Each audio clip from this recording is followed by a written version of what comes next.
Depuis 2021, l'Organisation internationale pour les migrations en Guinée, en partenariat avec le Programme alimentaire mondial, l'Organisation des Nations unies pour l'alimentation et l'agriculture, ainsi que Talking Drum Studio, a mis en œuvre 2 projets transfrontaliers. Le premier entre la Guinée et la Sierra Leone, dans la région de Farana et la région de Falaba. L'autre entre la Guinée et la Côte d'Ivoire, dans la région de Zérékoré et dans les régions du Kabadougou et du Bafing. Ces projets sont financés par le Fonds des Nations Unies pour la consolidation de la paix. Ils visent à renforcer les relations entre la Guinée, la Sierra Leone et la Côte d'Ivoire. Pour cela, ils utilisent des méthodes innovantes et inclusives pour la médiation des conflits, ainsi que pour renforcer la communication et la coopération transfrontalière.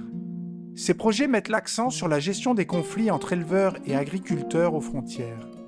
Ils lancent des initiatives afin d'appuyer les communautés transfrontalières dans le but d'établir des institutions et des mécanismes plus responsables.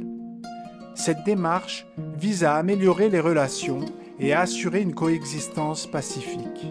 Les projets facilitent également une transhumance apaisée entre les pays grâce à la mise en place de l'outil de suivi des transhumances, TTT, dans les zones frontalières, combinant cartographie, comptage des flux et système d'alerte précoce, ainsi que la collecte et gestion des données pour une meilleure gestion des conflits. Les avancées notables des projets comprennent le renforcement de la cohésion sociale entre les communautés transfrontalières, la promotion de modes de subsistance adaptés au climat et l'encouragement d'une entente pacifique entre éleveurs et agriculteurs. Cela se manifeste par la facilitation et la promotion du dialogue entre les conseils locaux avec un suivi conjoint de leur communauté. Cette approche joue un rôle essentiel dans l'appropriation locale. Elle aide à intensifier la compréhension mutuelle entre les régions frontalières et demeure un élément central pour la durabilité à long terme du projet. La création de cadres de concertation entre les communautés et les autorités, ainsi que la formation des acteurs sur les réglementations relatives à la gestion des ressources naturelles et à la transhumance, ont contribué à la prévention et à la résolution des conflits. Grâce à la coopération transfrontalière, des calendriers agro-pastoraux transfrontaliers harmonisés ont été établis, permettant une gestion plus efficace des activités agro-pastorales dans les zones à risque de conflit, pour une coexistence pacifique entre les régions frontalières.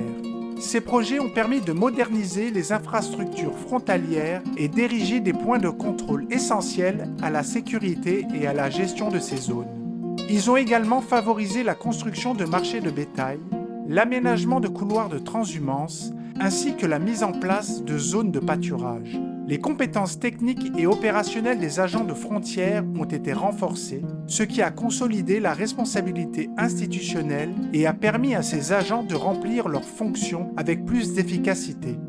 Ces avancées ont nettement contribué à la sécurité et à la cohésion des régions frontalières, un progrès rendu possible grâce à des formations en gestion intégrée des frontières, résolution des conflits et collaboration transfrontalière. Les projets encouragent non seulement le développement d'activités socio-économiques, mais aussi la mise en valeur des terres agricoles au profit des communautés, renforçant ainsi la cohésion sociale et la sécurité alimentaire des régions transfrontalières. Grâce à ces initiatives, plus de 400 acteurs principaux ont été formés en gestion de conflits et en consolidation de la paix, et plus de 50 000 membres des communautés ont pris conscience des problématiques liées aux conflits agro-pastoraux.